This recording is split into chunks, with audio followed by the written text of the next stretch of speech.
Hey guys, what's going on? It's your girl, Coach Jay, and I had to hop on here to give you guys yet another episode because we are rocking and rolling as we continue to carry on this year out. Just trying to be our best, trying to do our best, and really just trusting in the vision in which we came in the new year for, right? So if you are with me, before we even get started, I need you guys to do this for me. I need you to like, I need you to share, and I need you to comment because this is the episode that you do not want to keep to yourself. All right, so who are you becoming? Let me tell y'all a quick story. In 2018, I was going through one of the most traumatic times of my life. I was in healthcare at the time. I was dealing with a lot of personal situations. It was a lot going on. And I remember in my car one night and I'm praying and I'm asking the Lord to please give me a new opportunity. At that time, I felt very constricted in my job and I knew that this was no longer where I needed to be. I prayed and I asked God for new beginning, for new opportunities. But I didn't know what that opportunity and that new beginning looked like. And sure enough, He gave me something new. But I didn't realize the weight of my yes, what it would cost me. So the opportunity that the door that he had opened for me was a position as a program director, working in a high school part-time, not just any high school, but my old high school. Now, as I just mentioned, I used to work in a call center prior to this for ENT and allergy. I had no prior experience of working with high school students directly, being in a leadership position, or overseeing any type of programs, right? But I knew what I did not want to go back to. I knew what I have outgrown. So I said yes, not understanding what the weight of the yes would have cost me. And several weeks into this position, I found myself with my back against the wall, kneeled down with my hands in my face, and I am crying. I'm overwhelmed, I'm frustrated, and I felt like I was not living in an answered prayer. And here's what I learned, that new levels will require a new you. I wasn't able to be the same person I was in ENT analogy in this new position as a leader that had no training, mind you, coming into this, no support, none of that. So I had to change who I was being in order for me to lead a team of 7 staff and over 30 high school students. And that work was not easy at all.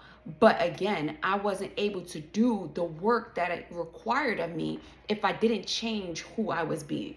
So the who are you becoming is very, very, very important to the person that you envision yourself to be. It's very important to the next level that you are on right now, that you may be feeling very frustrated and overwhelmed and feeling like, God, I asked for something new, but I didn't expect it to look like this.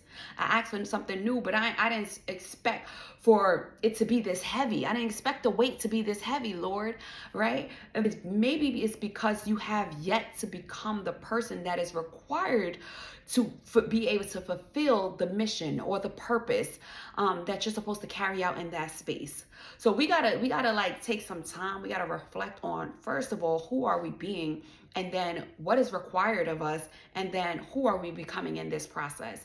And one thing I will tell you, I changed a lot. The transition changed me from being in this small cubicle answering phones, not having no responsibility of supervisory or even overseeing anything, to literally being shifted into that, right? But in that I found passion. In that I found more about me. I found more about me, my ability to be resilient, to persevere, to be able to solve problems, to figure out how to come up with different policies and procedures. I really found a lot of things about me that I did not know I had in me until I was forced into a position that required me to go deeper, right? So when you think about who are you becoming in the process of wherever God has you, I need you to kind of reflect on, what does your habits look like?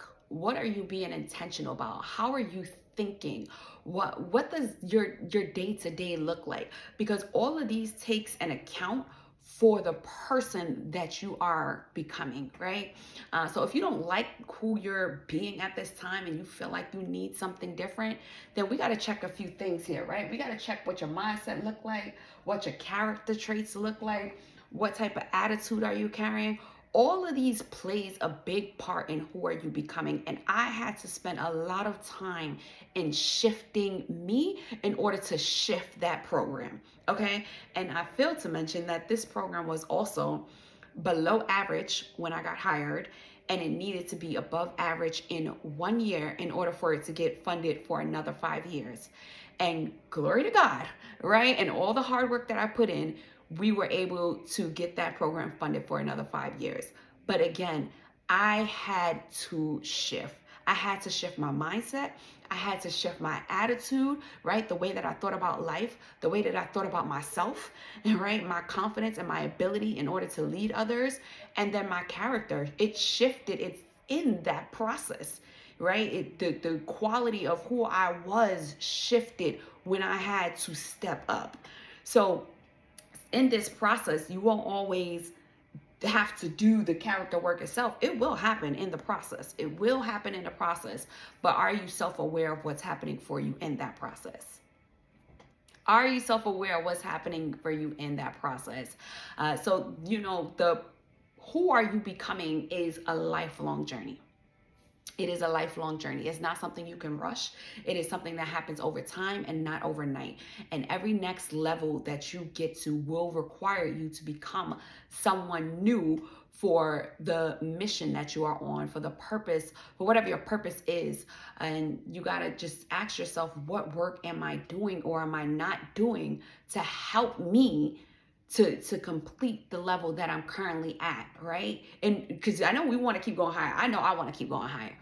But I have yet to get to the next level of where I want to be yet, because I haven't yet completed the level of where I'm at. And that makes me have to go a little bit deeper into who am I being? Who am I being right now, and who am I becoming in the process? So I need you guys to take some time this next few days to really just reflect on who am I being that has me in this situation or this place that I'm at right now. Where do I want to be, and who do I need to become in order to get to that next level? Because it will require something new of you, whether it's your mindset, whether it's your character traits, whether it's your attitude. Every next level will require a new you. You just have to decide if you want to do the work to become the person that it takes to get to that next level. All right, it's Coach Jay. Thank you guys for tuning in with me again. Please like, share, comment. If you did not get your Who Are You Becoming journal, I need you to click the link down below in the comments, and I need you to get your journal. I need you to be intentional about your growth. Time is moving at a snap of a finger. We really don't have no more time to waste. So stop playing with yourself. Let's go. You got this.